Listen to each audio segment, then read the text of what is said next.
क्या आप उन बच्चों में से हैं जो प्रैक्टिकल में तो अच्छे मार्क्स स्कोर कर लेते हैं पर जब थ्योरी आती है तो मामला थोड़ा गड़बड़ हो जाता है? क्या आप उन बच्चों में से हैं जिनको थ्योरी याद नहीं होती? क्या आप उन बच्चों में से हैं जो थ्योरी याद तो कर लेते हैं पर लंबे समय तक रिटेन नहीं कर पाते? तो ये वीडियो आपके लिए है। तो आज मैं आपको कुछ थ्योरी याद करने की टिप्स बताऊंगा। आप इन टिप्स को अप्लाई करिएगा।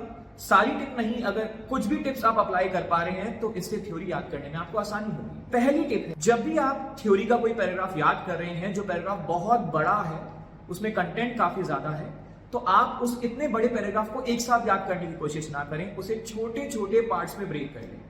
उस पैराग्राफ को एक एक दो लाइन के पार्ट्स में ब्रेक कर लें और वो एक एक दो लाइन करके याद करें। इससे इजी रहेगा और वो चीज जो आपको याद करने में टाइम ले रही थी थोड़ा जल्दी याद हो जाएगा। सेकेंड टिप उन बच्चों के लिए बहुत फायदेमंद है जो हिंदी लैंग्वेज में थोड़ा ज्यादा कंफर्टेबल होते हैं। जी हाँ, ये वही बच्चे हैं जो इंग्लिश यूज करते हैं, विच इज नॉट इंग्लिश और हिंदी, जो व्हाट्सएप भी इंग्लिश में तो लिखते हैं पर होता कंटेंट हिंदी में है। आप समझ गए होंगे मैं किन बात कर रहा हूं। तो उन बच्चों के लिए स्पेशल टिप है, आप जब थ्योरी पढ़ रहे होते हैं तो आप क्या करें, आपकी बुक का जो कंटेंट है ना, जो आपको याद नहीं हो रहा, उसको साइड में उस इंग्लिश वाले फॉर्म में लिख दें, यानी उसकी हिंदी कन्वर्ट करके साइड में लिख दें। फिर बाद में आप जब याद करेंगे ना तो आप एक बार उस साइड वाले कंटेंट से याद करने की कोशिश करना। आप साइड वाले कंटेंट को याद करेंगे, फटाफट हो जाएगा, फिर आप उसको इंग्लिश में कन्वर्ट कर लेना। मैं खुद भी अपने सीए फाइनल के एग्जाम में मैंने इसी तरीके से काम किया था। कॉर्पोरेट लॉ की बुक में मैंने पूरी बुक को लगभग इस इंग्लिश फॉर्म में कन्वर्ट कर दिया था, और जब मैं मेन एग्जाम से पहले रिवाइज कर रहा था तो पूरा का पूरा कंटेंट मेरा औरों से काफी जल्दी रिवाइज हो गया था। हमारी जो थर्ड टिप है वो उस तरह के टॉपिक्स में काम आएगी जिसके अंदर पॉइंट्स गिवन होते हैं और बहुत सारे पॉइंट्स होते हैं आंसर में। तो आप क्या करें, वो जो पॉइंट्स होते हैं उन पॉइंट्स का जो फर्स्ट अल्फाबेट होता है उनको लेके कोई वर्ड बनाने की कोशिश करें या कोई स्टोरी बनाने की कोशिश करें और उसके बाद आप उसको याद कर लें।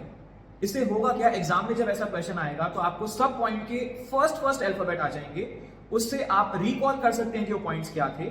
इस तरीके से करने से मैंने अक्सर देखा है बच्चों के पॉइंट मिस नहीं होते। और जो हमारी फोर्थ टिप है वो ये है कि आप जब भी थ्योरी पढ़ते हैं तो कोशिश करें कि आप जो कंटेंट पढ़ रहे हैं उसके साथ कोई ना कोई एग्जाम्पल फिट करें, कोई ना कोई स्टोरी फिट करें।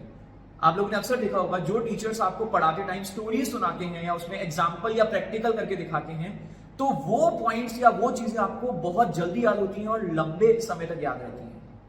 ऐसा इसलिए है क्योंकि हमारा जो ब्रेन है वो पिक्चर्स में सोचता है, तो जब हम वो स्टोरीज एग्जाम्पल सुनते हैं तो पिक्चर्स दिमाग में क्रिएट हो जाती हैं, तो इससे वो लंबे समय तक याद। तो ये थी हमारी 4 थ्योरी लर्निंग टिप्स।